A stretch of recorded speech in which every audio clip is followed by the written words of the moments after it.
운동 범위가 가장 넓어 손상되기 쉬운 어깨 관절. 성인 10명 중 6명은 한 번 이상 어깨 통증에 시달립니다. 최근 스포츠 활동으로 어깨 근육의 힘줄이 파열되거나 어깨가 빠지는 탈구 환자도 급증하고 있는데요. 하지만 어깨 통증이 생겨도 단순한 근육통으로 여기고 방치하다 팔 운동 장애를 겪는 경우가 많습니다. 초기에는 수술 없이 치료가 가능하지만 증상이 악화되면 수술을 받아도 회복이 힘든 상황이 발생할 수 있습니다. 오늘 TV닥터에서는 어깨 통증의 원인별 증상과 치료에 대해 자세히 알아봅니다.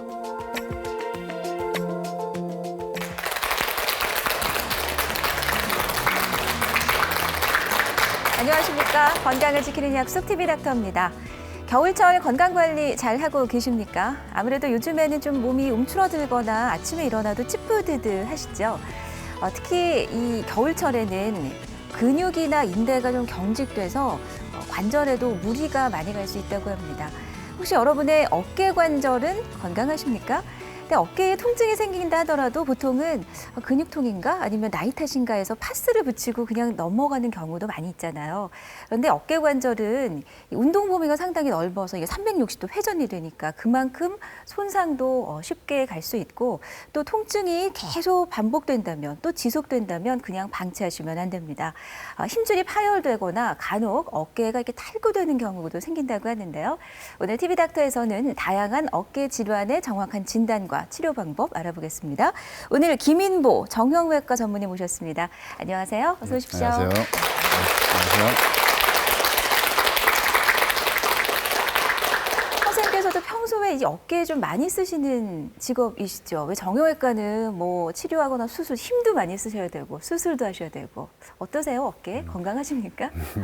예, 저도 직업적으로 어깨를 많이 쓰기 때문에 그리고 또 저도 좋아하는 운동이 있기 때문에 어깨 통증을 한 번씩 느끼기도 합니다. 네. 근데 다행히 아직까지 특별히 심하게 느낀 적은 없기 때문에 다행이라고 생각하고 있는데 어쩌다가 통증이 조금 오래 지속된다 싶으면은 혹시나 어깨에 병이 생긴 건 아닌지 걱정을 할 때도 있기는 있습니다. 근데 그때그때 바로바로 체크를 하시는 거죠. 실제로 저는 체크를 하기보다는 또 네. 기다려 봅니다. 아, 그렇군요. 근데 우리 왜 그 관절, 이 무릎 관절도 보면 뭐 나이가 들거나 해서 퇴행성 변화를 겪잖아요. 근데 어깨 관절도 이런 나이의 영향을 받습니까? 물론입니다. 그 다른 관절들과 마찬가지로 어깨 관절도 나이가 들어감에 따라서 퇴행성 변화를 겪게 됩니다. 네. 그런데 한 가지 특이한 점은 어깨 질환들은 연령에 따라서 큰 차이를 보이게 되는데 우리가 이 젊은 연령층에서는 탈구라든지 아탈구와 같은 관절 불안정성 때문으로 인한 질환이 호발하고 네. 중장년층 이상에서는 회전근개 질환과 관련된 질환이 많이 발생하게 됩니다. 네. 그래서 나이에 따른 차이가 있다는 점이 하나의 특징이라고 할 수가 있겠습니다. 근데 보통 우리 중장년층의 경우에는 허리 하면 디스크 떠올리듯이 어깨 하면 가장 먼저 뭐가 생각나세요? 그렇죠. 네. 50견을 가장 먼저 떠올리게 되는데 그보다 더 흔한 중요한 어깨 질환이 있다고요? 예, 그렇습니다. 우리가 중장년층에서 어깨 통증을 생각하시게 될 때 50견을 가장 쉽게 떠올리지만 네. 실제로 진단과 치료에 있어서는 더 중요한 질환이 있는데 그것이 바로 회전근개 질환입니다. 회전근개 질환은 발생 빈도가 50견하고 비슷하거나 다소 낮지만 진단과 치료가 늦어지게 되면 이 병이 점차 더 진행을 하고 또 치료가 힘들어지고 치료를 하게 되더라도 결과가 나빠지게 되는 경우가 많기 때문에 네. 실제로 그 중요성은 더 하다고 할 수가 있겠습니다. 중장년층의 경우에는 회전근개 파열이 많고 그러면은 젊은 층에서는요? 예, 젊은 층에서는 우리가 대부분 젊은 사람들이 무슨 어깨가 아프냐 하는 생각을 하시기가 쉬운데 실제로 탈구라든지 아탈구와 연관해서 생기는 네. 어깨 관절의 불안정성이 젊은 층에서는 많기 때문에 역시 이와 관련된 질환들이 또 많이 있다고 할 수가 있습니다. 탈구라는 건 그 쉽게 말하면 어깨가 빠지는 거죠. 네. 그럼 실제로 이렇게 어깨가 탈구되거나 아니면 회전근개가 파열되는 그런 분들을 곽현경 아나운서가 만나고 왔어요. 네, 아마도 모든 분들이 한 번쯤은 어깨 통증을 경험해 보셨을 것 같아요. 저 같은 경우도 뭐 컴퓨터 작업을 하거나 그러면 어깨에 결리는 증상이 나타나는데요. 그런데 이렇게 단순한 어깨 결림 증상을 넘어서서요. 어깨가 심하게 손상돼 수술을 받으신 50대 어머님과 20대 남성분을 제가 만나 뵙고 왔습니다. 어떤 증상이 있었는지 화면으로 만나보시죠. 언제부터 어깨가 그렇게 아프기 시작하셨어요? 제가 딱 팔을 갖다 뒤로 제꼈거든요. 그럴 때는 막 엄청 많이 아팠어요. 그때는 내가 아야 이래 비명을 질렀거든요. 아, 이쪽에. 어깨랑 이제 팔이 만나는 부분이요? 네네. 그럼 그 부분이 어떻게 아프셨어요? 최고 이제 이래 높이 이래 드는 거를 전혀 못 하겠더라고요. 네. 어깨가 파열이 됐다, 끊어졌어요. 이제 이 밥을 먹으려고 하면은 밥 숟가락이 이래 멀리 안 가고 내가 이래 잡아가지고 밥을 이렇게 멀리 반찬을 가지러 집으로 가고 이랬거든요. 그럼 평상시에는 괜찮다고 젊은 사람도 갑자기 어깨 힘을 통증을 주거나 많이 그런 호소한다고 하는데요. 이분은 3년 전에 운동을 하다가 어깨 탈구가 생겼다고 해요. 그 이후로 어깨 탈구가 계속 재발해서 고생을 하다가요. 최근에 어깨 수술을 받으셨다고 합니다. 이제 한 군데 절개해서 네. 어떠세요? 좀 많이 나아진 것 같으세요? 처음에는 많이 불편하고 힘들었는데 하루하루 좋아져서 저는 이제 괜찮은 것 같습니다. 오줌을 싼다 해야 되나? 오줌을 쌀 정도로 극하게 이제 힘들었다가 이것도 여러 번 빠지다 보니까 이제 근육이 적응을 했는지 그렇게까지는 아프지 않았는데 일단 기본적인 생활을 할 수 없을 정도로 아팠습니다. 이 어깨 오른쪽 어깨가 위로 이제 만세하는 자세를 취하게 되면 처음에 불안했는데 그 이후로 격한 뭐 턱걸이나 아령 같은 걸 들었을 때 어깨 불안정성을 느꼈습니다. 그러다가 이제 스파링 같은 거 하는 도중에 어깨가 탁 빠지는 걸 느꼈습니다. 여러 번 빠지셨네, 이분 같은 경우에는. 생활도 많이 불편하셨겠어요. 네, 이 어머님 같은 경우는요, 어깨를 회전시키는 힘줄이 파열된 거였고요. 이 남성분 같은 경우는 어깨가 자꾸 빠지는 증상이 있었는데요. 아마도 초기였더라면 단순한 보조 치료도 가능했을 텐데 시간이 많이 경과돼서 수술을 할 수밖에 없었다고 합니다. 네. 그래도 지금은 다행히 많이 좋아지셨다고 합니다. 네. 어쨌든 수술이 뭐 잘 돼서 다행입니다만, 회전 근개에 파열이 되고 한 분은 또 젊은 분이신데 운동하다가 그런 분들 많이 계실 것 같아요. 어깨도 빠지고. 회전 근개라는 게 좀 말은 어렵거든요, 선생님. 어떤 근육을 정확히 지칭하는 건가요? 예, 회전근개는 어깨 관절 주위를 둘러싸고 있는 근육들을 말하는데 네. 모형에서 보시다시피 앞쪽에 하나의 근육이 있고 네. 그리고 위쪽에 또 하나 그리고 이 뒤쪽에 두 개의 근육이 있습니다. 네, 지금 어느 쪽 어깨인 거죠? 이 어깨는 오른쪽 어깨입니다. 오른쪽 어깨요. 오른쪽이고 그래서 이 회전근개들이 주로 하는 작용이 어깨를 회전시키는 동작이기 때문에 우리가 회전근개라고 부르고 있습니다. 아, 예. 그럼 그 중에서도 좀 파열이 잘 되는 부위가 따로 있어요? 예, 물론입니다.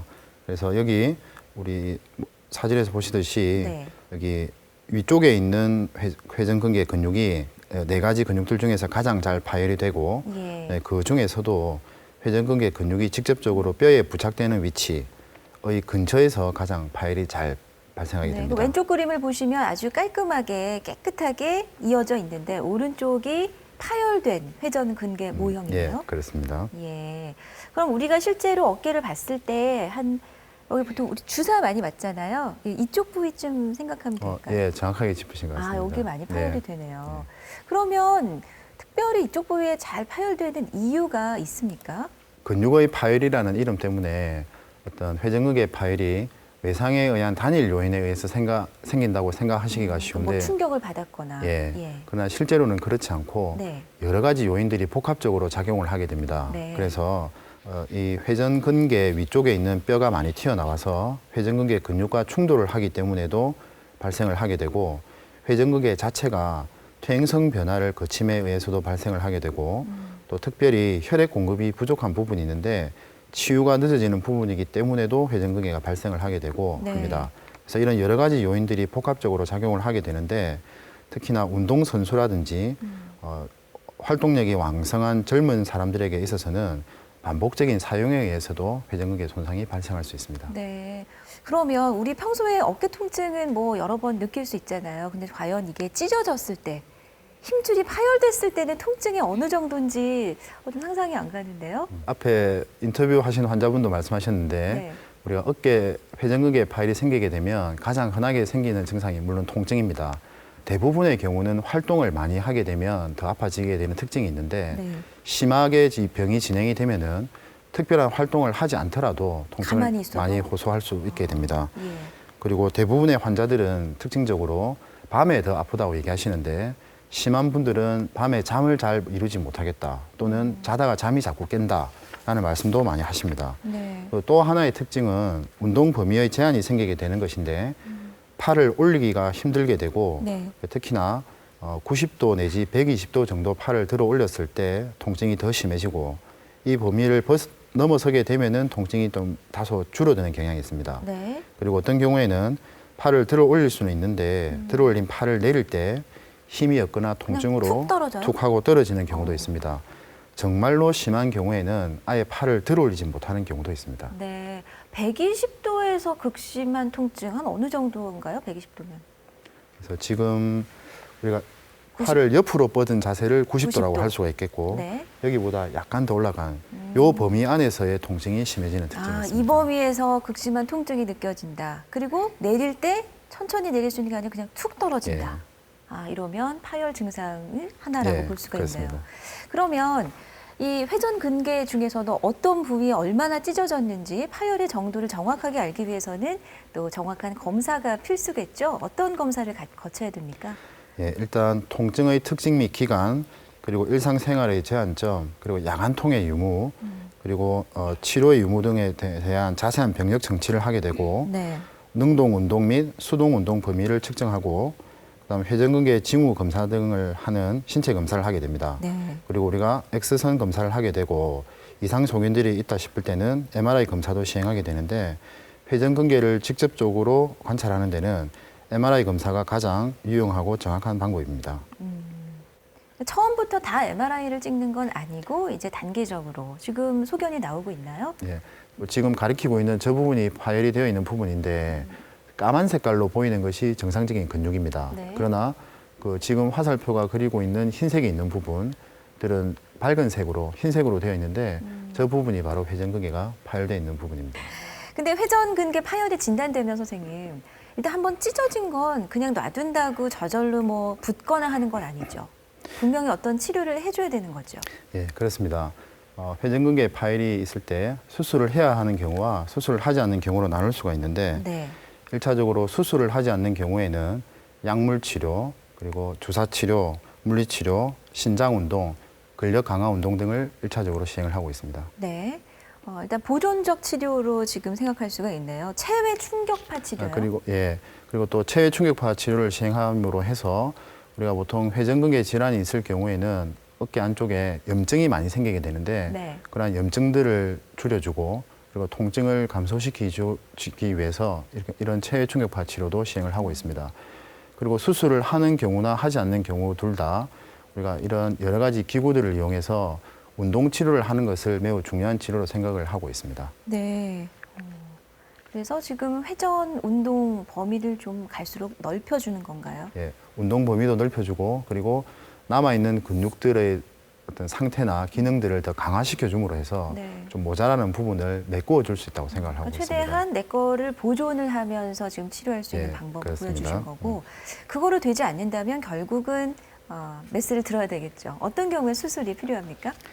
예, 실제로 회전근개 파열의 수술적인 치료는 어느 한 가지 요소로 결정할 수는 없고 환자의 연령이나 직업, 활동력, 그리고 기능의 제한 정도, 통증의 정도와 기간, 그리고 치료 효과와 기대 등 여러 가지 사안들을 감안해서 결정을 해야 되는데 네. 회전근개 질환의 증세 표현 자체가 매우 다양하기 때문에 어떤 질환은 수술을 해야 되고 네. 어떤 질환은 보존적인 치료를 해도 되는지에 대해서는 명확하게 답변을 내리기는 사실 어렵습니다. 예를 들어서 네. 파열이 매우 심하고 증상이 매우 심한 경우에는 당연히 수술적인 치료를 하는 것이 바람직하다고 할 수가 있겠는데 어떤 경우에는 파열이 많이 있지 않다 하더라도 뼈가 많이 튀어나와서 힘줄과 많이 마모를 일으키고 마찰을 일으키고 있고 또 증상이 심하다면은 수술적인 치료를 하는 것도 고려해 볼 수가 있겠습니다. 그러니까 지금 당장은 수술할 정도 아니지만 뭐 봤을 때 나중에는 분명히 파열 정도가 심해지겠다. 예측이 확실하다면 그건 수술을 해주는 게 맞는 건가요? 예, 거기다가 예측뿐만 아니라 현재 환자가 느끼고 있는 증상 자체가 중요합니다. 환자가 아무리 심한 파열이 아니라고 하더라도 네. 심한 증상을 통증을 느끼고 운동 기능의 제한을 느끼게 된다면은 그리고 그 시간이 오래되었다면은 뭐 수술적인 치료를 고려하는 것이 더 바람직하겠고 또 이와는 반대로 네. 완전한 파열이 있다고 하더라도 실제 어떤 경우에는 환자들이 통증을 많이 느끼지도 않고 기능 제한을 많이 호소하지 않는 경우도 있습니다. 그런 경우에는 굳이 수술적인 치료를 하는 것이 바람직하지 않다고 생각하고 있습니다. 그렇군요. 그러니까 정확하게 이게 딱 이분법으로 나눠지는 건 아니에요. 그러면 수술은 어떤 방법으로 하는 건지 궁금합니다. 일단 좀 어깨를 열어야 되는 거겠죠? 아닌가요? 예, 전통적으로는 절개를 하는 방법들을 해왔었는데 네. 최근에는 관절 내시경을 이용한 치료를 많이 하고 있습니다. 그럼 그냥 구멍만 뚫으면 돼요? 예, 그렇습니다. 그래서 사진에서 보시는 것처럼 이 작은 소절개를 가해서 어깨 관절 내시경 기구를 환자의 몸에 삽입을 하게 됩니다. 그리고 이 화면을 통해서 파열되어 있는 회전근개의 상태를 면밀하게 관찰을 하고 네. 또 어떻게 정복을 할 것인가를 관찰하게 됩니다. 그리고 이 결국은 회전근개라는 것이 근육이 뼈에 부착이 되어야 되는 것이기 때문에 네. 뼈를 조금 갈아내어서 부착이 잘 되도록 하고 또 나사를 고정해서 파열되어 있는 힘줄을 봉합을 하기 때문에 이렇게 이제 기구를 이용해서 구멍을 만들고 나사를 삽입합니다. 네. 그런 다음에는 우리가 찢어진 이불을 짚는 것처럼 예. 저렇게 기구들을 이용해 바늘과 실 등의 기구들을 이용해서 찢어져 있는 회전근개를 봉합을 하고 또 실을 그 사이사이로 통과를 시켜서 또 적절한 위치에 위치하게 만든 다음에 이렇게 봉합을 시행해서 묶어주게 됩니다. 네. 그러니까 회전 근개가 정확히 제자리에 있을 수 있도록 지금 당겨주고 그래서 봉합해주고. 상황을 확인하면서 계속 수술은 진행을 하게 됩니다. 네. 지금 잡으신 지금 이 부분이 장면이 파열되어 있는 회전근개의 끝이고 네. 방금 어디까지 이 회전근개가 와야지 정상적인 위치가 될 것인가를 체크해 보기 위해서 저렇게 잡아당겨 보고 있습니다. 네. 이런 방법을 통해서 어쨌든 이거는 절개를 완전히 하는 것이 아니라 내시경을 통해서 구멍을 몇 군데 뚫어서 하는 방법인 거죠? 예, 그렇습니다. 네. 예. 그러면 회전근개가 뭐 파열됐다고 해서 다 봉합이 가능한 건가요? 아니면 그럴 수 없는 경우도 있어요? 실제로 회전근개 파열이 오랫동안 방치가 되게 되면 회전근개 파열의 자체의 크기도 커지고 그리고 남아있는 근육의 상태도 지방 변성이나 퇴축 등을 일으켜서 상태가 매우 안 좋아지게 됩니다. 네. 그러면 실제적으로 우리가 봉합을 하기가 불가능할 정도로 심한 상태가 되는 경우가 간혹 있게 되는데 특히나 이런 경우는 2가지 이상의 회전근개가 완전하게 파열이 되었거나 아니면 크기 자체가 5cm 이상으로 매우 큰 경우에 잘 발생하게 됩니다. 네. 이렇게 심한 회전근개 파열의 경우에는 네. 실제로 어깨 진료를 전문으로 하는 의사에게도 상당히 힘든 부분 중에 하나입니다. 그래서 전통적으로 여러 가지 방법들을 시행해 왔는데 일반적인 회전근개 파열의 경우에도 봉합술 이후에 재파열의 빈도가 20에서 30% 정도로 매우 높은 편에 속합니다. 네. 그렇지만 이런 심한 파열의 경우에는 재파열의 빈도가 90%까지도 이르게 되는 아이고. 상당히 높은 편에 속하기 때문에 실제로 좌절스러움을 경험하기도 합니다. 90% 이상이면 거의 다잖아요. 그래서 예. 전통적으로 시행하던 방법들에 어느 정도 이제 극복을 하기 위해서 우리가 최근에는 어떤 특수한 새로운 방법들을 이용해서 이러한 심한 회전근개 파열을 봉합하고 수술하는 치료를 하고 있습니다. 특수한 일반적이 아닌 특수한 수술 방법이 또 따로 있다고요? 네, 그건 어떤 그렇습니다. 겁니까? 기본적으로 이런 분들은 네. 봉합이 불가능할 정도로 회전근개 파열이 매우 심한 분들입니다. 그래서 그 중에서도 우리가 환자들을 좀 분류를 하는데 네. 비교적 젊은 연령층이면서 통증이 가장 주된 문제인 경우에는 관절경을 이용해서 이런 동종 진피 조직을 가지고 그 결손이 큰 부분의 회전근개를 메꾸어주는 수술을 하게 됩니다. 그러면 말하자면 약간 이식 개념이에요? 그렇습니다. 예. 네. 그다음 또 한 가지 우리가 이 비교적 역시나 젊은 환자들이면서 네. 물론 통증도 있지만 팔을 들어 올리지를 잘 못한다든지 외회전에 문제가 있는 기능의 문제가 많이 주된 문제이면서 또 특히나 신체적인 활동을 많이 요구하는 어떤 직업을 가진 분들인 네. 경우에는 등 뒤쪽에 있는 근육을 떼어내어서 회전근개가 파열되어 있는 부분으로 옮겨주는 이런 근이전술도 시행을 하게 됩니다. 뭐 일반인보다는 좀 더 좀 전문적으로 운동하시는 분들께 이런 게 많이 나타나나요? 예, 그리고 실제로 우리가 50대의 환자들에서 이런 경우가 상당히 많은데 일반인들도요? 예. 그래서 우리가 직업도 네. 또 뭐 사무직도 있을 수가 있겠고 또 좀 신체적인 활동을 많이 하셔야 되는 분들이 많은데 예. 실제로 50대 환자분들은 당연히 본인들이 아주 젊으시다고 생각하십니다. 아, 젊으시죠? 예. 50대면 그렇지 예, 않습니까? 그리고 네. 또 여러 가지 일들을 또 많이 하셔야 되는 경우 네. 우리가 통증이 주가되는 문제인지 어떤 운동 기능의 문제가 되는 것인지 하는 것에 따라서 치료 방법을 좀 다르게 하고 있는데 네. 방금 보여드린 근위전술과 같은 경우에는 운동 기능의 문제, 그러니까 운동이라고 하는 것이 우리가 팔을 들어 올리고 돌리고 하는 기능의 문제가 있는 경우 이런 근위전술을 시행하게 됩니다. 네. 그리고 또 하나 앞의 두 가지 경우는 비교적 젊은 환자들을 대상으로 한 수술 방법이었고 지금 보여드리는 수술은 고령층입니다. 대부분의 환자들이 70대 혹은 80대가 되시고 물론 기본적으로 봉합이 불가능할 정도로 심한 회전근개 파열이 있으면서 네. 관절 자체가 관절염이라든지 또 심한 회전근개 파열이 오랫동안 방치가 되게 되면 그 자체로서도 관절이 망가지게 됩니다. 이런 것들이 동반되어 있는 경우에는 이런 특수한 형태의 인공관절 치환술을 시행하게 되고 이분들도 대부분 팔을 잘 못 들어 올리시는 경우가 많습니다. 그래서 이런 수술 치료 방법들을 통해서 팔을 들어 올릴 수 있도록 합니다. 네. 그러니까 보니까 정말 우리가 생각했던 것보다 수술 방법이 다양하게 있습니다. 그러니까 정확하게 진단을 받아서 거기에 맞는 제대로 된 치료 방법을 찾는 것이 상당히 중요하다는 생각이 드네요. 자, 오늘 김인보 정형외과 전문의 모시고 다양한 어깨 질환 알아보고 있습니다. 인구의 80%가 경험하는 허리 통증. 여러분의 허리 건강은 안녕하십니까? 이 통증을 유발하는 대표적인 척추 질환이 바로 디스크 질환인데요. 척추 뼈와 뼈 사이에 있는 디스크가 손상되면 신경을 눌러 통증을 일으키게 됩니다. 노화나 잘못된 생활 습관이 디스크병의 주 원인으로 그 누구도 방심할 수 없는 질환인데요. 디스크는 돌출 부위에 따라 증상이 다르고 심한 경우 마비 증상까지 발생할 수 있어 주의가 필요합니다. 디스크병은 흔한 질환인 만큼 수술 논란도 뜨거운데요. 통증 원인에 따라 치료 방법이 달라지는 만큼 정확한 진단이 필수입니다. 오늘 TV 닥터에서는 이 디스크병 제대로 치료하는 방법에 대해 자세히 알아보겠습니다.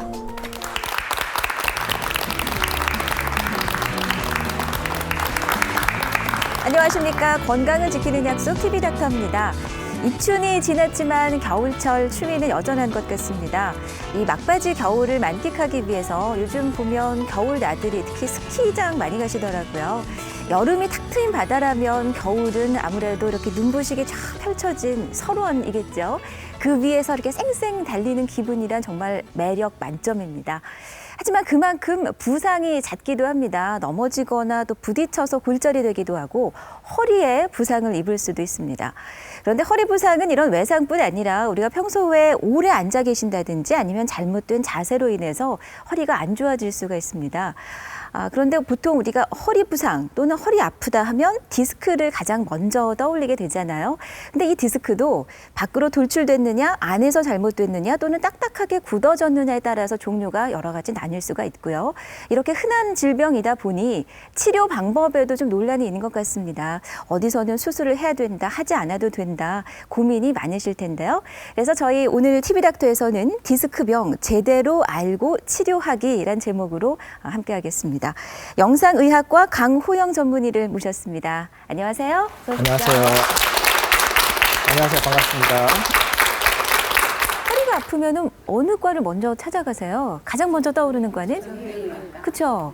정형외과를 아마 가장 먼저 많이들 가실 겁니다. 근데 오늘 저희가 모신 분은 영상의학과를 모셨거든요. 여기서도 진료하고 치료도 하고 그렇습니까? 물론 환자를 봅니다. 네. 판독만 하는 게 아니고 환자를 보고 진단도 하고 하는데 그중에서 중재적 분야라고 하는 게 있어요. 뇌혈관 치료라든지 간 치료라든지 여러 가지 기구를 사용해서 치료하는 중재적 분야가 있는데 척추에도 많이 발전되어 있습니다. 중재적 치료요? 네, 중재적 치료라고 하고 실제로 환자를 보고 치료하는 그런 학문이고요. 저는 이 분야에서 한 15년 정도를 했습니다. 네. 그래서 제가 사진을 잘 보기 때문에 진단이 빠르고 그다음에 그 사진에 따라서 정확한 치료를 하기 때문에 나름대로 이점이 있다고 생각해서 지금까지 오게 됐고 지금 아주 앞으로도 계속 할 예정입니다. 네, 허리 통증을 살면서 누구나 겪게 되는 그런 통증이잖아요. 근데 보통 허리 아프시면 가장 먼저 어떤 거 하시죠? 찜질기, 파스 이런 거 많이 붙이시죠. 뭐 이렇게 파스 바르거나. 하지만 병원을 꼭 가야만 하는 그런 통증도 있을 거란 말이죠. 이렇게 집에서 견디기보다는. 허리 통증이 오게 되면 일단 움직일 수 있는지를 스스로 체크를 해보잖아요. 네. 그래서 움직일 수 있고 그다음에 사지가 멀쩡하면 일단은 휴식을 취하고 네. 그다음에 필요한 진통 소염제를 드시는 게 좋고 아니고 조금 애매하면 가까운 정형외과나 아니면 한의원에 가서 침을 맞으셔도 됩니다. 네. 근데 병원에 꼭 와야 될 경우는 통증이 너무 심해서 몸을 움직일 수조차도 없다라고 아, 하면 얼른 119에 전화해서 네. 병원으로 오시는 게 빠르고요. 예. 그다음에 목 디스크 같은 경우가 팔 꿈치 아래로 증상들이 이 팔 아래로 내려온다든지 허리가 다리 아래쪽까지 아. 증상이 다리까지 내려온다든지 하면 네. 병원에 와서 정밀 검사를 하는 것이 맞겠습니다. 뭐 어떤 병원이든지 가면 일단 검사부터 시작하지 않습니까? 근데 정형외과나 이런 그 영상의학과를 가게 되면 엑스레이도 찍을 수 있고 CT도 되고 또 나아가서는 MRI를 찍는 경우도 있어요. 네, 이게 그렇습니다. 각각의 어떤 경우 어떻게 다른 거죠? 자, 보시면은 네. MRI가 가장 많은 정보를 얻을 수 있습니다. 그러네요. 실제로 가장 우리- 비싼 게 가장 많은 그렇죠. 정보. 우리가 정보를 얻을 수 있는 게 10개라고 가정하면 네. MRI에서 8개 내지 9개를 얻어요. 어, 자, CT에서는 그 정보량이 4개 내지 5개였습니다. 엑스레이에서는 한두 개였죠. 아. 자, 엑스레이가 중요하지 않다는 게 아닙니다. 네. 화면에서 보시다시피 뼈가 휘어지고 그다음에 구부렸다 폈다는 사진을 찍을 수 있어요. 그래서 뼈가 흔들리는 사진은 엑스레이에서 봅니다. 그리고 디스크 높이가 낮아진 것을 간접적으로 볼 수 있죠. 네. 그다음에 중간 끝이 CT 사진인데 CT에서 하얗게 보이는 부분이 뼈 부분이죠. 네. 뼈가 조그마한 뼈가 조그만하게 자라도 MRI에서는 애매하게 보이지만 CT에서는 분명하게 보입니다.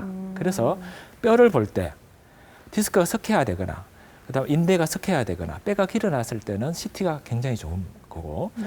MRI는 디스크가 탈출할 정도 심지어는 신경이 눌리는 것까지 보이고 신경이 부은 것까지도 보일 수가 있어요. 그러니까 MRI가 정말 가장 많은 정보를 줄 수 있는 건 사실이지만 CT가 더 정확하게 줄 수 있는 것도 분명히 있네요. 있습니다. 네. 예, 그래서 많은 병원에서 수술을 결정하기 전에는 CT까지 꼭 확인하고 하는 편이죠.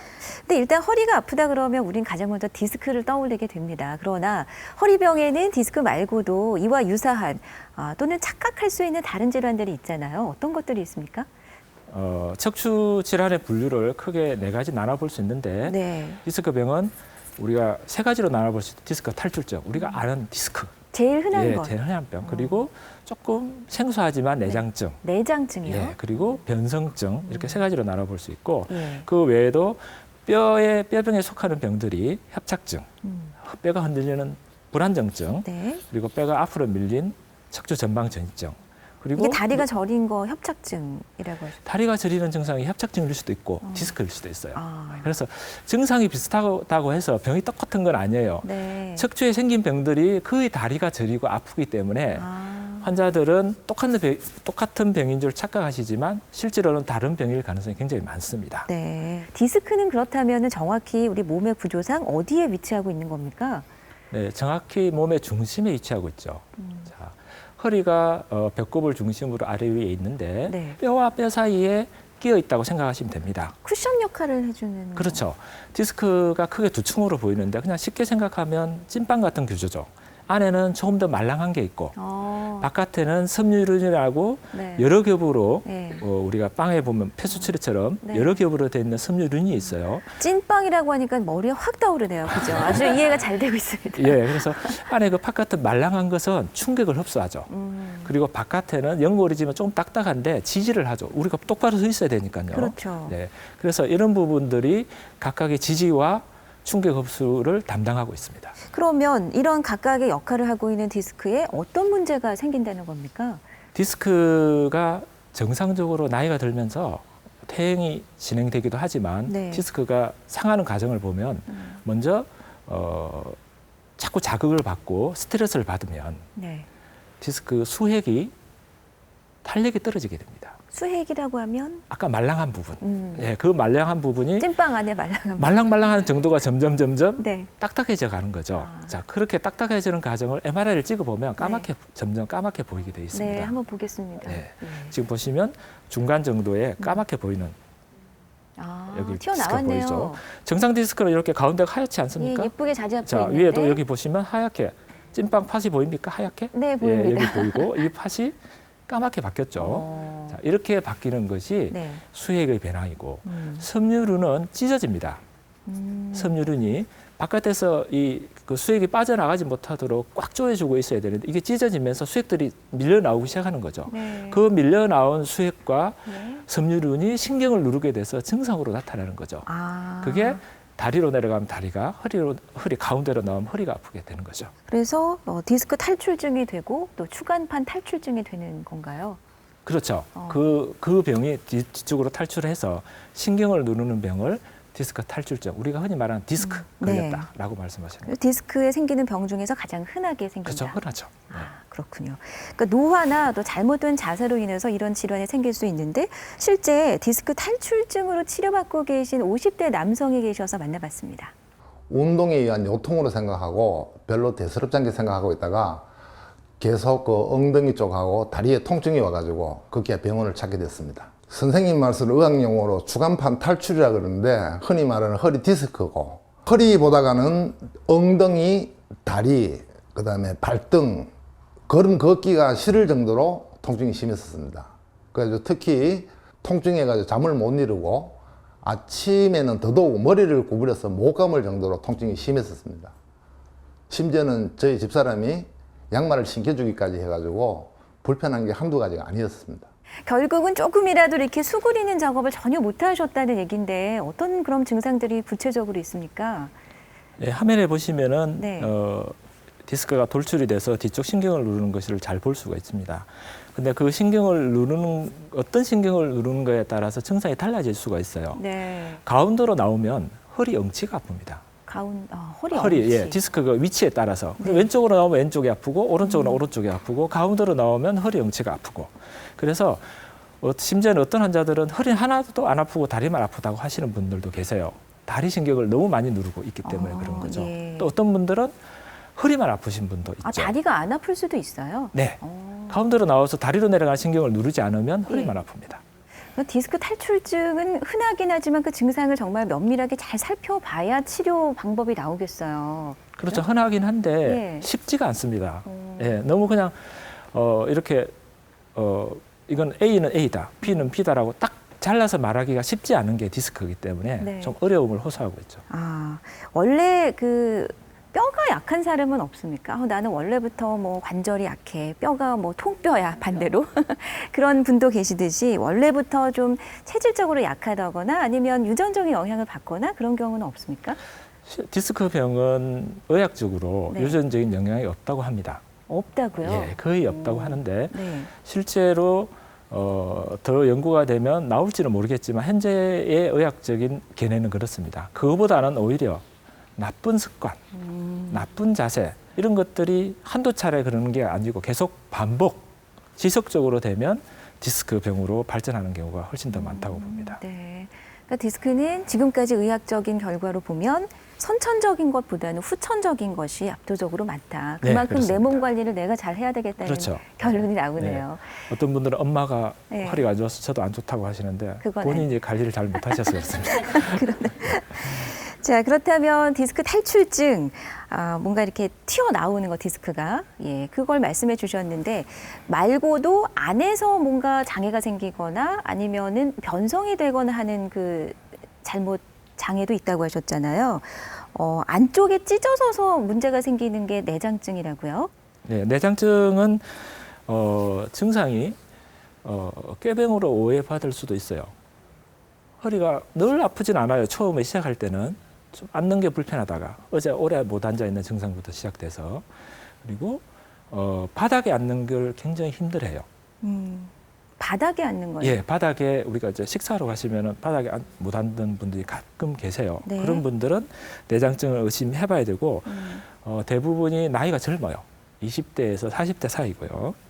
그다음에 일어설 때 허리가 펼 때 조금 늦게 펴지고 시간이 지나야 펴지고 그다음에 아침에 눈 뜨면 허리가 좀 아픈데 다니면 부드러워지는 네. 그런 증상들을 보입니다. 네. 그래서 네. 내장증이라는 병이 고통의 범위는 상당합니다. 그러니까 아주 심한 사람은 정말 5분도 못 앉아 있고 심지어는 바닥에 못 앉은 분이 굉장히 많으세요. 네. 근데 겉으로는 멀쩡하단 말이죠. 그렇죠. 그래서 병원 가서 MRI까지 찍어 왔는데 눈 멀쩡한데 왜 그러냐? 폐병이다. 왜? 또 젊으니까. 아, 그렇네요. 그렇게 말씀하시는 분도 많아요. 네. 실제 이 병으로 그 치료를 받고 계신 의심이 돼서 검사를 받으러 오신 40대 남성이 계셨는데요. 만나보시겠습니다. 똑바로 서서 보행을 할 때는 뭐 그렇게 큰 통증은 못 느끼겠는데 장시간 앉아 있는다든지 그러면 뭐 허리가 끊어지도록 아프고 그리고 이제 구부렸다가 이렇게 일어날 때 그때 막 허리가 굉장히 막 끊어지는 것처럼 굉장히 심하게 이렇게 아프거든요. 뭐 괜찮겠지 하고 이제 파스만 사가지고 이렇게 바르고 그리고 지냈는데 한 3개월 전서부터 이게 통증이 점점 심해지더라고요. 실제로 이분이 이날 검사를 받으셨다면서요? 네, 디스크 조영술이라는 그 특별한 그 검사를 받았습니다. 예. 이 검사는 디스크 내에 바늘을 넣어서 통증이 실제와 일치하는지를 검사를 합니다. 이제 화면에 보시면은 MRI 상으로 디스크가 돌출이 많이 되어 있지 않습니다. 네. 근데 색깔은 조금 까맣게 바뀐 정도이고, 네. 그래서 그 4번, 5번 디스크가 나쁘다고 생각하고 네. 디스크 바늘이 들어가는 거 보이죠? 네. 바늘을 직접 디스크 안에 삽입합니다. 삽입하고 디스크가 디스크 내부에 약을 넣는 게 보이죠? 이게 조영이라는 게 엑스레이에서 잘 보이는 약물이거든요. 네. 약물을 넣어서 통증이 평소에 아픈 부위와 일치하는지를 물어봐요. 그래서 환자와 대화를 하면서 검사를 하는 거죠. 그게 가능하군요. 예. 그리고 후에 이제 나와서 CT를 찍으면 가운데 뒤쪽으로 쭉 찢어진 게 보이죠. 하얀 부분. 그렇죠. 가운데 뒤쪽으로 쭉 찢어졌죠. 다음 화면을 보시면 한가운데 세로로 쭉 찢어진 게 보이죠. 네. 저 찢어진 부분이 예민해져서 디스크 내장증이라는 병으로 진단받은 분이죠. 네. 그러니까 지금 정확히 검사를 통해서 본 결과 이 디스크가 밖으로 튀어나온 것이 아니라 그렇죠. 안쪽에서 찢어졌네요. 그렇죠. 안쪽으로 가운데로 쭉 찢어졌죠. 예. 그 찢어진 그 디스크가 생기면 네. 우리 몸에서 그것을 고치려는 그런 시도를 하죠. 우리가 상처만 나도 상처가 낫는 과정들이 있듯이 디스크도 낫는 과정이 있어요. 네. 그 낫는 과정에서 찢어진 부분을 고치기 위해서 혈관이 자라 들어오는데 그때 아주 예민한 눈에 보이지 않는 신경들이 자라 들어와서 예민해지는 거죠. 네. 그래서 조금만 건드려도 아프게 되는 거죠. 치료도 간단하죠. 진단이 됐기 때문에 그 예민해진 부분을 고주파로 열 처리를 하면 네. 증상들이 거의 80~90% 정도로 사라지게 돼 있죠. 지금 치료 방법까지 간단하게 말씀해 네. 주셨는데 어쨌든 그 디스크가 안에서 찢어지는 것이 내장증이라고 지금 설명을 해 주신 거고요. 네. 반대로 나오면 탈출증이고 네. 그런데 이 안에서 또 변성이 되는 것이 변성증인 거죠. 좀 딱딱하게 변하는 거. 네, 디스크가 예. 수분이 감소되면서 MRI 상에서 하얗게 보이던 그 디스크가 까맣게 바뀌는 그런 과정들이 있는데요. 네. 지금 화면에 나가는 거 보면 왼쪽에 10대입니다. 10대. 예, 그리고 아유, 10대는 중간 디스크도 왼쪽 위에 예쁘네요. 중간 정도가 한 20대, 30대 정도. 예. 그리고 오른쪽 위에가 한 40대. 그다음에 네. 왼쪽 아래쪽에 한 60대. 지금 본인이 어느 단계신지 다 보이시죠? 예. 네, 그리고 마지막에 한 70대, 80대 정도 되면 저렇게 바뀌는 거죠. 네. 정상적으로 디스크는 이렇게 우리가 쉽게 말하면 그냥 닳아서 점점 없어진다라고 생각하시면 돼요. 네. 그런데 변성증이라는 병은 젊은 나이에 오는 거죠. 젊은 나이에 얼마나 나이 젊은 나이요? 40대. 40대. 예, 변성증이라는 병은 주로 70대, 80대 오는 것은 너무나 자연스러운 일이지 않겠어요? 노화의 과정인데. 그렇죠. 그런데 이게 40대, 30, 심지어는 30대도 와요. 예, 요즘에는 이제 젊었을 때보다 허리가 안 좋으신 분이 많아서. 네. 네, 보시면은 화면을 자세히 보시면은 디스크가 4번, 5번 사이에 보시면은 네. 까맣게 바뀌었죠. 좀 왼쪽 아래 위- 그림 말씀하시죠. 네, 왼쪽 그림에 보시면은 네. 이렇게 하얀 부분이 정상적이죠. 네. 이렇게. 그리고 뭔가 찢어진 듯한 그림이에요. 자, 이 부분이 여기 디스크인데 까맣게 바뀌었고 아. 높이는 그렇게 낮아지지는 않았어요. 예. 그런데 뼈 보세요, 뼈. 뼈가 그게 이렇게 하얗게 뼈입니까? 바뀌었죠. 예, 네. 여기 뼈거든요. 아래로 뼈가 바뀌었어요. 이게 뭐냐면 디스크하고 뼈하고 경계가 있어요. 그래서 명확한 경계가 있는데 이것이 깨어지면서 디스크가 상했다는 증거죠. 상하면서 뼈에까지 영향을 미쳐서 허리 통증을 유발하는 경우를 탈출하거나 안에서 찢어진 거는 또 아닌 거군요. 그렇죠. 이게. 네. 물론 안에서 찢어졌을 수도 있어요. 있지만 네. 변성을 일으켜서 주변의 뼈까지 변화를 일으키는 병을 우리가 명확하게 디스크 변성증이다라고 부릅니다. 네. 샤칼이 근께만 변했다고 해서 변성증이라고 진단을 올바로 내릴 수는 없어요. 왜? 나이가 들면 조금씩 근께 변하니까요. 변하니까. 네. 예.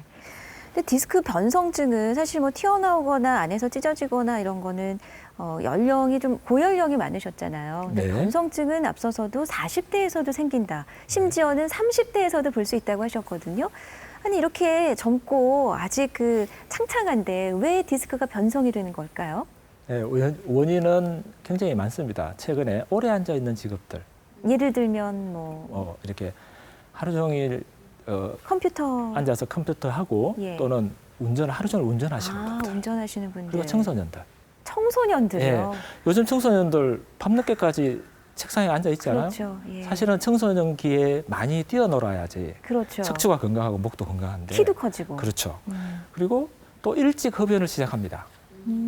실제로 일찍 흡연을 시작하시는 분들이 디스크 변성증에 일찍 걸려요. 그건 왜 어떤 영향이 자, 있나요? 흡연은 여러 가지 원인이 있지만은 디스크로 가는 혈관을 좁게 만들어요. 예.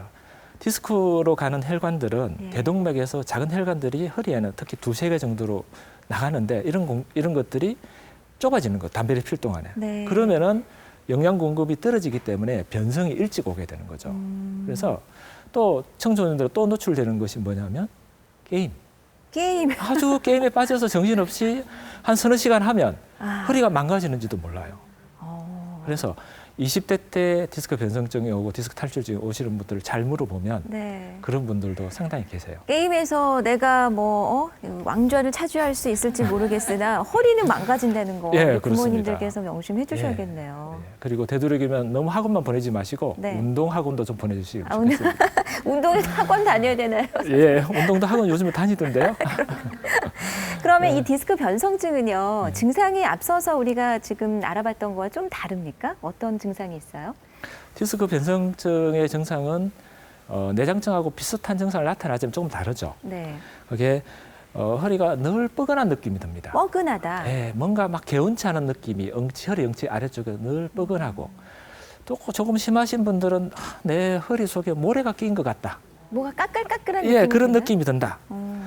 그리고 또 오래 앉아 있기 힘들고 하는 증상들이 계속 나타나고 그리고 점점 심해지면 역시 오래 앉아 있는 바닥에 앉기가 힘들어져요. 그럼 그래서- 식당 가서도 저기 방에 갈래, 뭐 의자에 앉을래 그러면 방에 가기 싫어하시겠죠? 그렇죠. 나이가 들수록 방에 가시는 것보다는 의자에 앉는 것이 좋습니다. 아, 그런가요? 예, 그렇습니다. 네. 예, 조금씩은 변성증이 와 있기 때문에. 근데 그런 변성된 건 뭐 젊은 나이에 왔다고 해도 다시 이렇게 거꾸로 갈 수 없어요? 더 되돌릴 수 없나요? 그렇죠. 건강하게? 그게 문제죠. 안 그래서 되나요? 예, 디스크가 한번 변성이 시작되면 되돌릴 수가 없어요. 현존하는 의료 기술도 그렇고. 네. 그래서 물론 이제 지금 현재 줄기세포로 연구가 한창 중이지만 5년, 10년 뒤에는 나올 수도 있겠지만 재생이 안 돼요. 한번 상하는 것은. 그래서 아주 심하신 분들은 정말로 일상생활이 불가능할 정도로 아프신 분이 가끔 있어요. 그런 네. 분들은 인공 디스크를 넣기도 합니다. 아, 네, 그러니까 예. 디스크 변성증이 깊어지기 전에 미리 조심하고 운동을 하고 네. 자세 교정하고 습관을 바꾸시는 것이 좋다 하겠습니다. 예. 참 우리가 세월을 거스릴 수 없듯이 되돌릴 수 없듯이 한 번 변성된 디스크는 다시 되돌릴 수 없기 때문에 그만큼 더 평소에 조심을 하고 아껴야 되겠다는 생각이 드는데 그만큼 치료 방법에도 좀 고민이 될 것 같습니다. 디스크 변성증은 어떻게 치료합니까? 디스크 변성증은 치료가 불가능하죠. 불가능하다고 이렇게 단언해 주시네요. 예, 아셔야 돼요. 아, 자, 근데 디스크 변성증은 대부분이 심하지는 않아요. 네. 불편하죠. 불편하다. 물론 이제 계속 아파서 우울증에 걸리시는 분도 있는데 네. 디스크 변성증은 고치지는 못하지만 자기가 제어가 가능하죠. 관리할 수 있다? 예, 그렇죠. 관리를 해야 되죠. 예. 자, 고혈압 고칩니까? 관리하죠. 당뇨병 고칩니까? 만성병이죠. 그렇죠. 그렇게 생각하셔야 돼요. 아, 근데 평생 내가 안고 간다 생각. 그렇죠. 내가 이게 디스크 변성증에 걸렸으면 더 심해지지 않게 평소에 아까 습관들도 바꾸고 그리고 꾸준하게 운동을 해줘야 돼요. 일주일에 한두 번 하는 게 아니고 매일같이 30분, 40분 정도로 꾸준하게 운동을 하고 자세 교정하고 하면은 아픈 정도가 줄어들어요. 네. 뭐 10개 정도 아팠다 그러면 한 3-4개 정도 아픈 상태에서 이 정도면 지낼만 한다는 그만큼만 돼도 정도로 훨씬 낫죠. 예, 그렇게 지내시는 것이 좋고 네. 이것을 고치겠다고 뭐 어디 가서 아무 치료를 해도 고쳐지진 않아요. 네. 그러니까 차라리 병을 인지를 하고 네. 내가 그것을 제어를 하고 적응을 하는 것이 좋겠습니다. 자, 디스크병 제대로 알고 치료하기 오늘 배워보고 있는데요. 앞서서 변성증은 치료 방법이 딱히 없으니 평생 제대로 관리를 하자 이렇게 말씀해 주셨는데 네. 튀어나오는 탈출증이나 내장증의 경우에는 분명히 치료 방법이 있는 거잖아요. 네, 있습니다. 네. 네. 그러면 사실 수술을 해야 되냐 말아야 되냐 뭐 우리 한간에 좀 논란이 있는데 디스크가 튀어나왔을 때 저절로 들어갈 수도 있어 라고 생각하시는 분들도 계시거든요. 사실 저절로 없어지거나 들어갈 수도 있습니까, 디스크가? 들어가지는 없죠. 디스크가 한번 탈출된 디스크가 다시 원위치로 들어가지는 않죠. 예. 대신에 우리 몸에 주어진 자정 기능이 있어요. 자정 기능이요? 예, 그게 백혈구가 튀어나온 디스크를 조금씩 사이즈를 줄일 수 있어요. 시간이 지나면서. 네. 보통 디스크가 탈출이 심하지 않으면 한 3개월 정도 경과하면 디스크가 어느 정도 흡수가 됩니다. 물론 정상처럼 완벽하게 흡수되지 않아도 어느 정도까지는 흡수가 되는 걸로 조사가 돼 있어요. 네. 물론 이제 디스크가 나온 게 수핵만 나왔느냐 아니면 섬유륜까지 나왔느냐 아니면 뼈 조각까지 나왔느냐에 따라서 없어지기도 하고 네. 그러니까 다 없어진다가 아니고 없어지는 경우도 많고 예. 그다음에 일부 사이즈가 일부 줄기도 하고 또 어떤 디스크들은 섬유륜이 너무 많이 나와서 사이즈가 줄지 않아서 통증을 계속 가기도 합니다. 그래서 디스크가 판단하기 어려운 거죠. 그러네요. 네. 그러니까 수술을 해도 된다, 아니면 꼭 해야 된다, 안 해도 된다. 그 논란이 바로 이 부분에서 나오는 그렇죠. 것 같습니다. 예, 그러니까 네. 수술을 안 해도 되는 병입니까? 아니면 수술해야 되는 병입니까? 라고만 딱 물으니까 그렇죠. 그러네요. 근데 사실은 수술을 할 수도 있고 안 할 수도 있고 일단 치료하고 경과를 봅시다라고 하면 환자들은 좀 당황하죠. 왜? 결론을 내려주기를 바라는데 그러게. 실제로 의사 측에서는 결론이 지금 나지가 않는 거죠. 치료해가면서 예를 들어서 치료하기 시작해서 한 3주 정도 후에 증상들이 한 반 정도 좋아지면은 네. 사이즈가 굳이. 줄고 없어질 확률이 점점 높아지는 거죠. 그렇다면 뭐 굳이 그렇게 수술을 할 필요가 없는. 그렇죠. 네. 예, 그런 경우에 있는 거죠. 예. 그러니까 스스로 줄어들기도 하고 자연적으로 흡수가 되기 때문에 그래서 어느 정도 통증은 아마 지금도 견디시는 분들이 계실 텐데 그렇다면 또 어려운 질문 드리겠네요. 어떨 때 적극적인 필요한 건지 치료가 또는 시간을 두고 지켜봐야 할지 결국 같은 질문을 드리게 되네요. 네, 그렇죠. 실제로 환자가 호소하는 것은 통증이죠. 네. 너무 아프니까 못 견디겠다는 거잖아요. 실제로. 그래서 통증이 결국은 디스크가 돌출이 돼서 신경을 많이 누르게 되면 신경이 아픈 거죠. 실제로 원인은 디스크지만 그래서 신경을 보호하는 치료들을 하게 됩니다. 네. 물론 이제 디스크가 나온 것은 감압 치료를 해서 압력을 줄여드리는 치료를 하게 되는 거죠. 그리고 그 신경을 보호하게 되면 결국은 버티다가 보면 사이즈가 줄고 힘이 없어져서 누르는 힘이 감소가 되는 거죠. 네. 그때까지 견디는 것이고요. 문제는 이 신경이 하나의 신경에 두 가지 신경이 같이 있어요. 그게 하나의 문제죠. 신경에 두 가지 신경. 예, 그게 뭐냐면 운동신경하고 네. 감각신경이 같이 있다는 거죠. 하나의 신경관에. 예, 그래서 디스크 걸린 사람들이 갑자기 다리 힘이 좀 떨어진 것 같다? 라고 호소하시는 분들이 많아요. 그래서 우리가 체크를 합니다. 반드시 힘이 얼마나 떨어졌는지를 체크를 하고 힘이 너무 많이 떨어지면 수술을 합니다. 힘이 떨어진 채로 오래 방치를 하게 되면 다리가 근육이 마르게 되고 그리고 심지어는 다리도 살짝 절기도 합니다. 예, 그래서 신경들이 운동신경이 과연 제대로 살아있는지 네. 그리고 운동신경의 손상을 많이 받지 않았는지 보고요.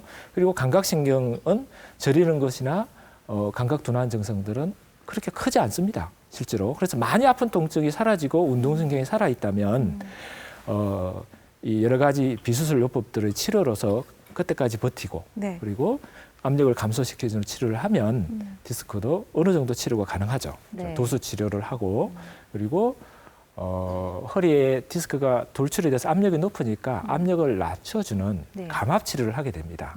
그래서 감압 치료는 기본적으로 하게 되는 것이죠. 이거는 감압은 기본으로 들어가네요. 예, 그렇죠. 기본적으로 하고 예. 그리고 그 신경을 보호하는 신경 치료를 그 다음 단계로 같이 하게 됩니다. 네. 지금 보시는 장면들은 정확하게 그 신경을 찾아서 치료하는 그런 장면이거든요. 네. 지금 바늘을 보시면은 CT 영상 촬영을 해가면서 자 조금 바늘 쑥 안으로 들어가서 신경 주변에 하얗게 약이 퍼지는 거 보이시죠? 아주 정확하게 이 신경에다가 약을 투입을 하는 거죠. 표적 치료네요. 그렇죠. 굉장히 네. 그래서 타겟팅을 하기 때문에 네. 환자가 굉장히 많이 좋아집니다. 네. 아니 굉장히 많이 좋아질 것 같은데 저렇게 굵은 관을 막 툭 찔러가지고 좀 아플 것 같지 않아요?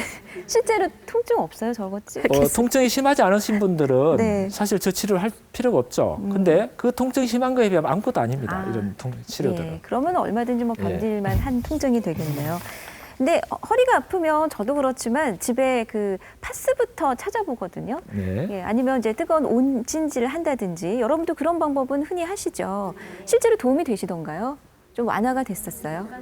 순간적으로는, 일시적으로는 좀 효과를 보는데 이 파스나 찜질 효과 어느 정도라고 봐야 될까요? 1차적인 치료로 큰 도움이 됩니다. 실제로 네. 파스를 붙이면 진통 소염의 효과를 내거든요. 그래서 그리고 이제 파스를 붙이는 요령이 있어요. 실제로 아픈 부위를 따라서 등 아래 위로 쭉 달아서 이렇게 쭉 붙여주면 네. 약간의 부목의 역할도 할 수 있어요. 근육의 부목. 부목 역할. 예, 그러니까 그냥 여기 붙이고 저기 붙이고 이렇게 하지 마시고 붙이실 때 네.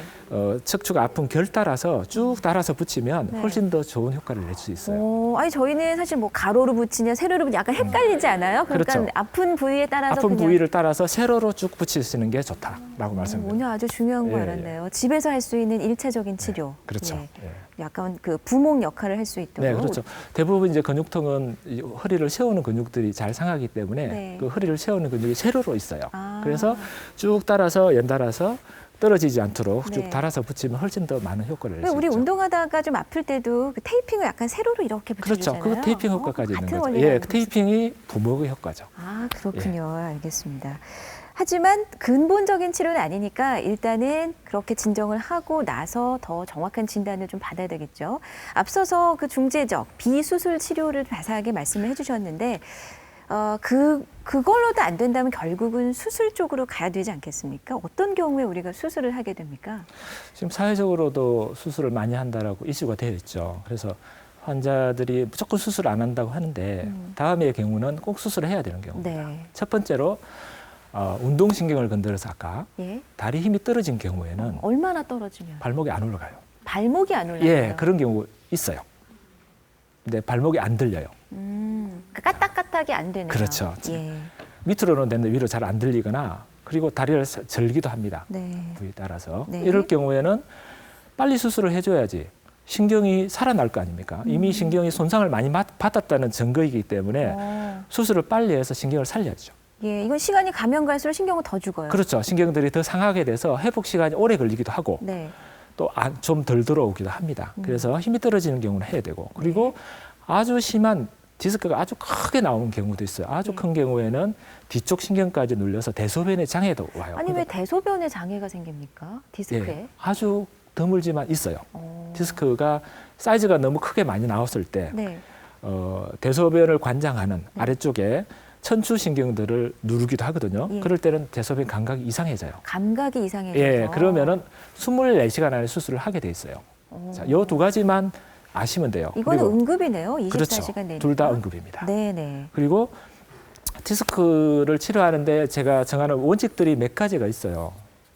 그래서 보통 한 3개월 정도까지 치료를 해보고 네. 안 되면 내시경 치료라도 생각을 해보고 또 그래도 조금 애매한 경우는 6개월 정도를 보존적 치료를 해봐요. 네. 그래서 그때도 동정들이 처음과 같다라고 하면 남은 6개월, 앞으로 6개월을 더 보내더라도 증상이 비슷할 것이라고 판단을 하고 네. 수술을 권하는 경우도 있죠. 아, 그러니까 뭐 1번, 2번처럼 정말 뭐 응급을 요하는 경우가 아니라면 대부분은 한 3개월, 추이장 6개월까지는 좀 지켜보시면서 결정을 하시는군요. 네, 수술 그렇습니다. 여부를. 예, 그렇습니다. 예. 그런데 요즘에는 그 신경 성형술에 대한 이야기도 많던데요. 네, 신경성형술이라는 것은 최근에 이제 나온 걸로 알고 있지만 네. 실제로 미국에서 한 20년 정도 된 개발한 지 오래된 그런 치료 방법인데요. 네. 왜 최근에 이제 좋아졌냐? 그동안에 기구들이 좋아졌어요. 수술 전에는- 기구들이? 예, 시술하는 기구들이 시술 기구. 예, 시술 기구들이 전에는 힘이 좀 없거나 네. 아니면 너무 크거나 근데 요즘에는 이제 기술들이 많이 발전해서 아주 적당한 크기로 만들어져서 잘 하게 돼 있습니다. 네. 그리고 저도 이걸 한 12년 정도 접한 지가 됐는데 네.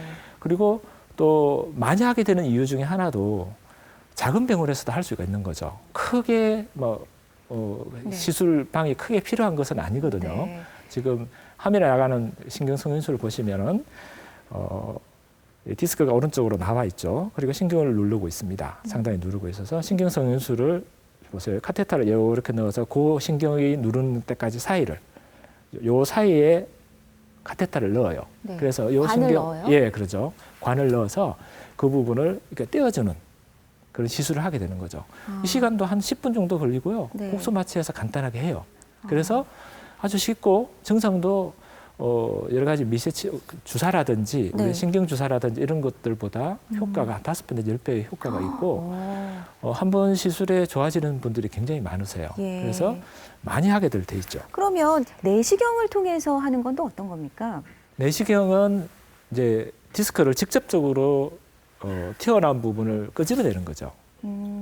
이제 이거는 이제 간접적인 방법이라고 하면 네. 예를 들어서 화면에 보시면 디스크 내부에 관을 넣었죠. 예. 지금 한가운데 저 부분이 디스크가 돌출된 부분이죠. 네. 자, 그 부분을 넣어서 이제 집게를 넣습니다. 자, 집게를 넣어서 네. 돌출된 부분에 이거는 좀 디스크를 굵네요, 관이. 네, 조금 굵죠. 네. 그래서 제가 파랗게 보이는 부분을 미리 염색을 하죠. 디스크 돌출된 부분을. 아, 이게 디스크예요? 네, 지금 파랗게 보이는 부분이 돌출된 디스크입니다. 네, 꽤 그래서 큽니다. 예, 꽤 크죠. 네. 저거보다 더 큰 경우도 많아요. 훨씬 많고. 예. 자, 집게로 끄집어내죠. 디스크를. 예, 끄집어내고 네. 이제 그 다음에 이게 이제 고주파 장면이다. 끄집어낸 후에 주변에 정리를 하는 걸 고주파를 하는 거죠. 보면 열로 수증기가 올라오는 거 보이셨죠? 네. 저걸 직접적으로 디스크 탈출된 부위에다 넣어서 자, 네. 보이시죠? 네. 자, 끝이 지금 소작을 하고 있는 중입니다. 그래서 태워서 네. 그 주변을 정리하고 좀 또 깨끗하게. 예, 깨끗하게 정리하고 나면 그 부분 조금 단단해지죠. 그러면 안에 있는 디스크가 재발을 적게 하기 위해서 또 나올 수도 있겠죠. 네. 그래서 재발을 적게 줄이기도 하고 예. 볼륨을 줄이기도 하는 그런 치료 방법들이죠. 아, 자, 이런 시간도 얼마 안 걸려요. 지금 하시는 이 시술은 한 2~30분 정도 국소 마취해서 간단하게 할 수 있어요. 네. 오늘 어머님께서 많이 나오셨잖아요. 평소에 허리 많이 쓰시죠? 집안일 하시면서. 예, 무거운 것도 드시고 또 명절에 또 일 많이 하셔야 되는데 그러면 허리에 좋은 그런 운동법이 있습니까? 허리가 좋아하는 운동. 네. 굉장히 중요한 질문이죠. 자, 우리가 운동을 많이 하는 세대에 살고 있죠. 지금 네. 현재 이제 50대, 60대, 70대 갈수록 운동을 계속 해야 되고 나이가 들면은 호르몬의 변화들이 생겨요. 그래서 40대 이후로 이 근육을 자극해서 근육이 유지되는 호르몬들이 점점 줄어들게 돼 있어서 운동을 많이 해줘야 되는 그래서 거죠. 근력이 떨어지니까. 그렇죠. 예. 그래서 50대에서 굉장히 많이 이제 운동하러 나가 보시면 대부분 50대입니다. 예. 그 정도에서 많이 줄어들기 때문이죠. 본인이 느끼기 때문이거든요. 예. 슬라이드를 한번 보실게요. 네. 슬라이드를 보시면 자 이런 분들 보셨을 거예요. 팔을 많이 팔을, 봤습니다. 예, 팔을 탁 접습니다. 자, 팔을 접는 이유는 빨리 걷기 위해서 팔을 접어야 되죠. 빨리 걷기. 그 다음에 중요한 것은 처음에 속도고 두 번째 중요한 것은 시간입니다. 시간을 오래 하지 않아요. 빨리 그러면 오래 할 수가 없어요. 네. 사람에 따라서 10분, 15분 정도 하고 쉬어야 돼요. 한 5분 정도 체조하고 좀 쉬다가 또 한 번 걷는 거죠. 네. 이렇게 해서 자기 역량에 맞게끔 보통 한 3번 정도부터 시작하면 돼요. 네. 그리고 또 중요한 것은 걷는 방법이라는 거죠. 발바닥의 방법이 중요한데 발을 디딜 때 뒤꿈치부터 닿아야 된다는 거죠.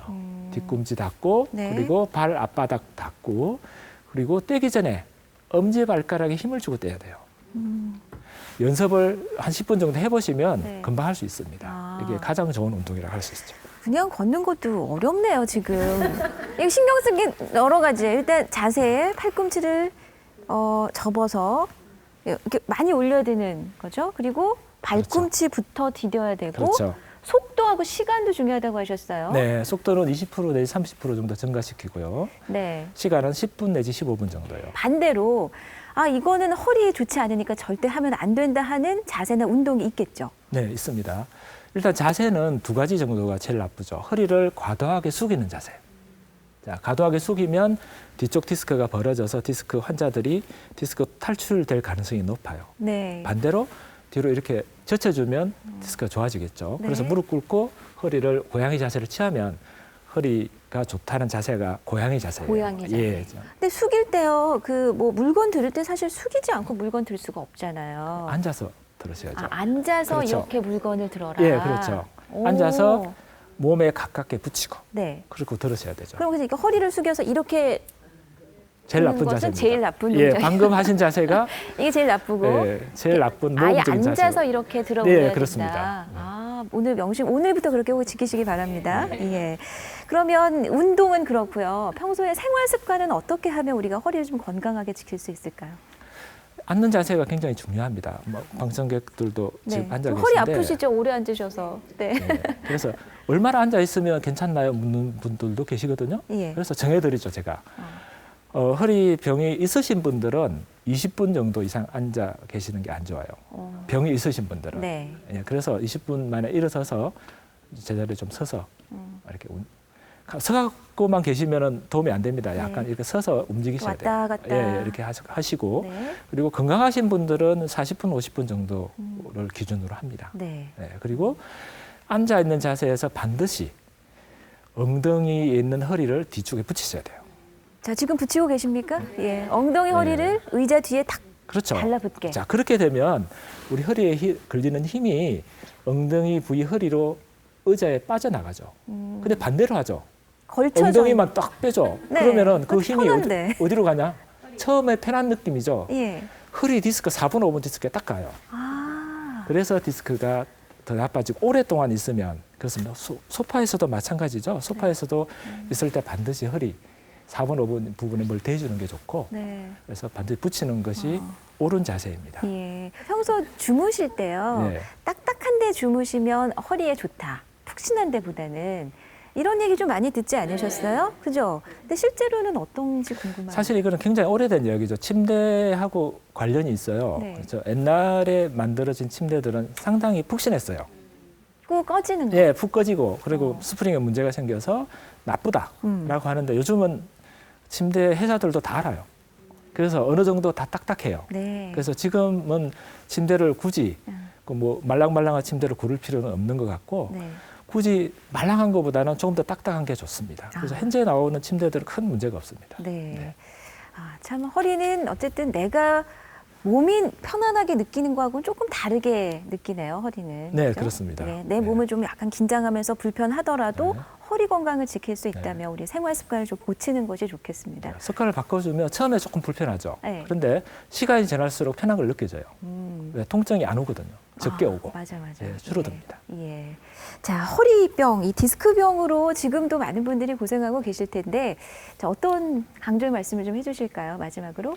예, 몸이 아프면 사실 마음도 좀 약해져요. 그렇죠. 그리고 기가 굉장히 얇아져요. 카더라. 그리고 허리병을 경험하신 분들 주위에 왜 그렇게 많은지 모르겠어요. 네. 그래서 이야기를 해보면 뭐 증상이 자기하고 똑같다. 그래서 이런 치료를 한다고 막 나섭니다. 근데 물론 이제 좋아지는 사람도 있죠. 네. 근데 실제로 그런 게 너무 휩쓸리지 말고 통증이 지속된다면 정확하게 진단을 내리면 의외로 간단하게 고칠 수 있잖아요. 특히 오늘 뭐 디스크 내장증 같은 경우에는 너무너무 간단한 진단을 내리기만 간단한 그런 질병이고 그리고 디스크의 관리도 얼마나 변성증이 와 있을 때는 내가 어떻게 관리해야 된다. 고칠 수 없다면 관리를 해야 된다는 것을 알게 되죠. 네.